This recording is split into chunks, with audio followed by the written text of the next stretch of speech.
Welcome to Uncensored Conservatism, episode number 71. This is not necessarily the headlines, or maybe they are, but let's get started. So at one time, the DNA testing company 23andMe, their stock was selling higher than that of Apple computers. Well, the good times are over, and the company is on the cusp of being kicked off of the stock exchange. Experts predicted it'll hang on for a year or two, but people are starting to wonder what happens to all those DNA databases because you not only consented for them to test your spit, but that the DNA of all your relatives now, they know about it. Hope it was worth the effort to find out what you likely already knew.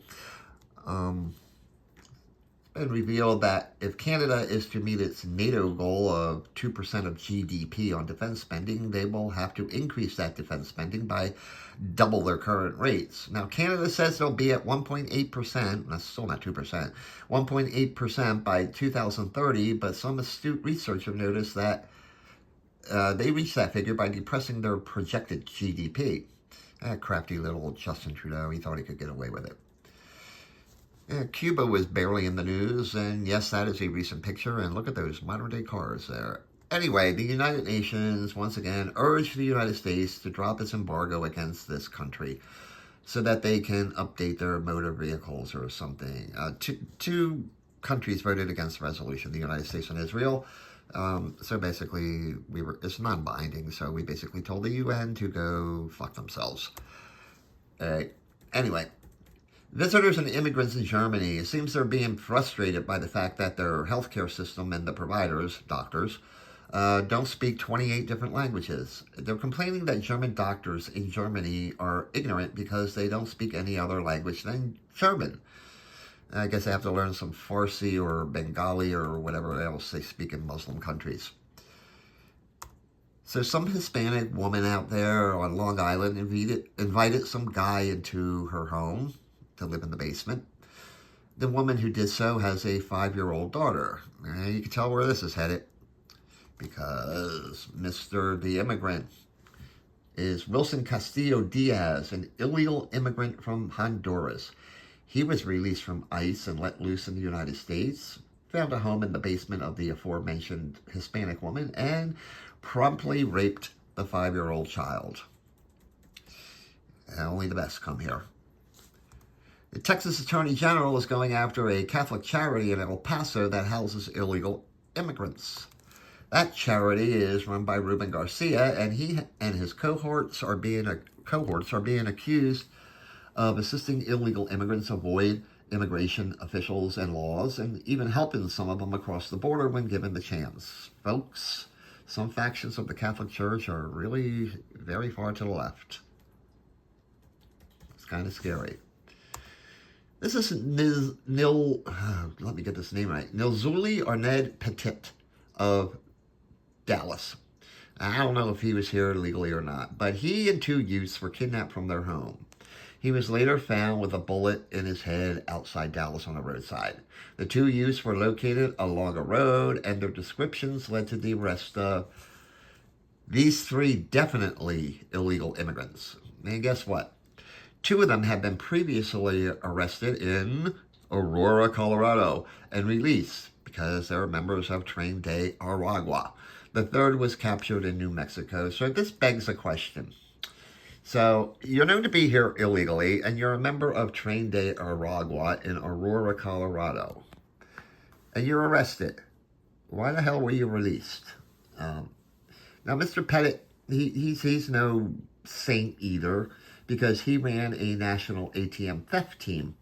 And the reason he got killed was because he wasn't sharing the profits with Train de Aragua. So we're told that diversity is supposedly a strength, and one way to increase diversity is to let third world immigrants illegally cross our border and stay here. It's also a good way to increase the incidence of contagious diseases like tuberculosis, because that little devil is making a comeback, and the incidence has risen 34% from 2020 to 2023. Gee, what else happened in that time period with immigration? By the way, it costs $5,000 to treat a single case of it. And if you doubt anything, 76% of the new cases occur in illegal immigrants. I guess the other 24% are in citizens exposed to the illegal immigrant.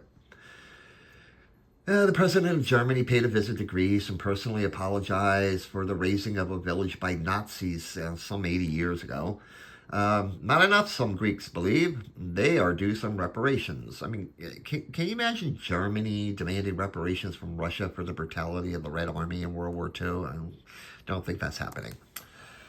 In 2023, the world, including John Kerry, pledged to transition from fossil fuels so that the Earth did not explode in a fireball. Even the vaunted Paris Accords never mention fossil fuels. So how's it going? Well, use of fossil fuels is up. And in fact, coal usage in 2030 is projected to be higher than in 2020. So while India and China build coal plants, we kill whales with wind farms and plaster solar panels on homes and buy electric cars. That big UN conference on biodiversity, the largest ever, I'm told, broke up in Colombia with nothing getting done because, well, they had to catch their planes home. The hang-up, I mean, it attracted 23,000 delegates, which I guess is good for Colombian tourism. But anyway, the hang-up was nobody wants to spend money on biodiversity, so... this is a disgusting one for you. Tesfalem A is a migrant from Eritrea living in Germany. His daughter suffers some stomach pains, so he took her to the hospital where doctors discovered that the 12-year-old girl was 5 months pregnant. They did an emergency abortion and tested the DNA from the umbilical cord and discovered that the father was Tesfalem. He was arrested. And when he went before the court, his explanation, German beer. He claims that he drank 10 beers and blanked out, and apparently all Eritreans, after they blank out from drinking 10 German beers, impregnate their 12-year-old daughters. Disgusting. Great Britain has a teacher shortage crisis. Actually, they have a female teacher shortage crisis, as many in their 30s, about 9,000 teachers last year, left the profession. The reason? They're finding out that their career and child rearing are not a good match, and many are leaving to have a kid in the first place. The solution? Great Britain is ramping up maternity leave pay and allowing for more flexible work schedules, so there might be some Zoom classrooms with a baby attached to a breast coming soon to England. All right, first Queens and now Brooklyn has its own apparent open-air sex market. The main drag is less than 4 blocks from an elementary school, and residents are getting a little tired of waking up to finding used condoms all over the place. And although the area previously had hookers, it's more brazen now. It seems that the old school hookers were mainly black, but this breed is Latina. Of course, there's no connection to the several nearby shelters for immigrants. Surely that can't be the reason. In England, a fan was arrested in Carlisle for the vague crime of racially abusing a player. Well, actually, he was arrested for suspicion of racially abusing a player. Although details are sketchy about what that abuse involved, the suspect is being held in jail without bail. Folks, that's how hate crimes work in England. Just kind of a weird one. If you want to participate in New York City after-school activities, and if you're Asian, and only Asian, you have to declare your parents' country of origin. This is a state law designed to, get this, restrict city officials from inquiring about a student's ethnic background. Some of these students' parents may come from Tibet or Taiwan, and they may be like dissidents, and they're not exactly fans of the communist Chinese, so better guard them lists. Alright, so let me set the scene. It's a small Alabama town. Denarius Richardson is black. He's the father of 5, living in Sheffield, a small town along the lazy Tennessee River. And he has a pending lawsuit against the local police. He's found dead after hanging in an abandoned house 10 miles away from his home. So it's Alabama, the South. He's black. It's the South. Plus there were like documented cases of lynchings in the same county like more than 100 years ago. Anyway, The cops ruled it a suicide. His widow says, hold on a second, not so much. Cops are taking no chances. They asked the FBI to investigate this apparent suicide. They're like, no, not us, not us. South Carolina sent convicted murderer Richard Moore to his maker through lethal injection. Some are saying he should have had his sentence commuted, including 3 jurors who originally sentenced him to death. It's not because they were an all-white jury and Moore was black, although the NAACP is saying that, but it's the facts of the case. He walked into a convenience store, got into an argument with the clerk over he didn't have enough money. The clerk pulled 2 guns on him, apparently shot him in the arm. He wrestled the gun away from the clerk and shot him in the chest, killing him. Now, I'm all for the death penalty here, especially those who are truly deserving of it, like that Dylan Roof dude down there. But I'm not so sure in this case. They weren't asking for him to be released or a new trial, just commute the sentence. During his trial, he said it was self-defense. So, maybe, maybe not. I don't know. I just think he should have had his sentence reduced to, life in prison, because this is why I know he's not really a bad guy. Most of them have 3 names. He only had 2.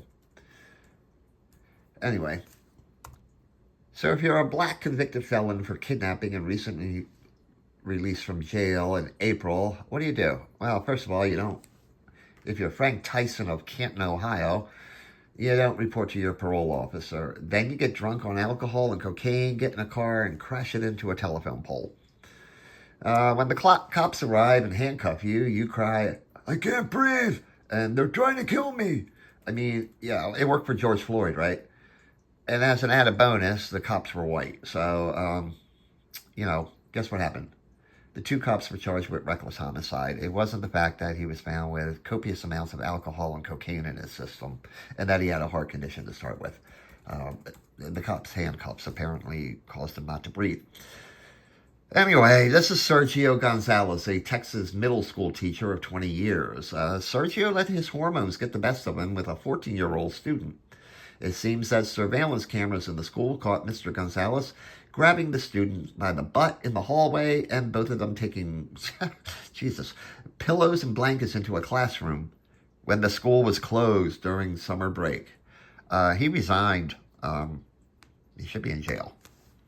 This is just fucking funny, okay? Officials at San Diego State University are investigating 2 white students who dressed up as Sean Diddy Combs in a bottle of baby oil. The big concern, the white guy is in blackface. It has nothing to do with the fact that Diddy is awaiting trial for sex trafficking. Okay, take a look at this guy's face. It doesn't look like his black face. That's what they're worried about. It looks like his dirty face. So, as for the baby oil, when the feds raided Combs' home, Diddy's home, they found 1,000 bottles of baby oil. Really? All right, so a Jewish father takes his son to breakfast at a kosher place in New York City, whereupon they were accosted by a black man wearing a pink hoodie. The black man demanded the Jewish guy, what is your opinion on the war in Gaza? They're killing babies there. You Jews are evil, and you're behind the assassination of John F. Kennedy. Didn't Jesse Jackson once call New York Jaime Town? Anyway, it could be worse, because Muhammad Ahmad was arrested in Pittsburgh and charged with a hate crime after painting pro-Hamas graffiti on a synagogue and a Jewish center. When arrested, the member of the Pennsylvania Air National Guard, believe it or not, had purchased and tested explosive devices and posted it online, retard. His accomplice, Talia Lubit, not exactly a Muslim name because she's Jewish, was also arrested. It kind of makes that black guy in a pink hoodie up in New York look good by comparison. Anyway, now this is a protest. A female student in Iran was confronted for not wearing a headscarf, which is an actual crime in Iran, whether you're a Muslim or not, a couple of months ago.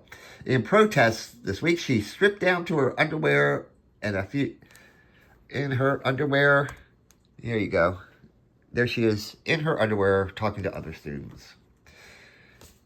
Whereupon the authorities swept in, arrested her, and committed her to a mental asylum.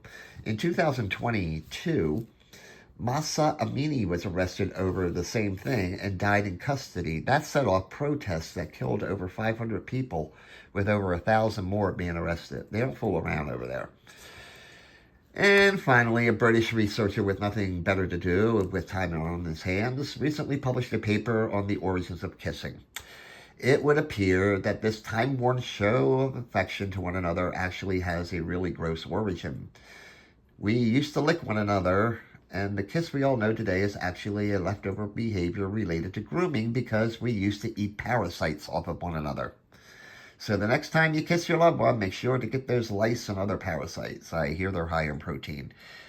Anyway, that's it. Thanks for listening. Have a great day and a more pleasant tomorrow.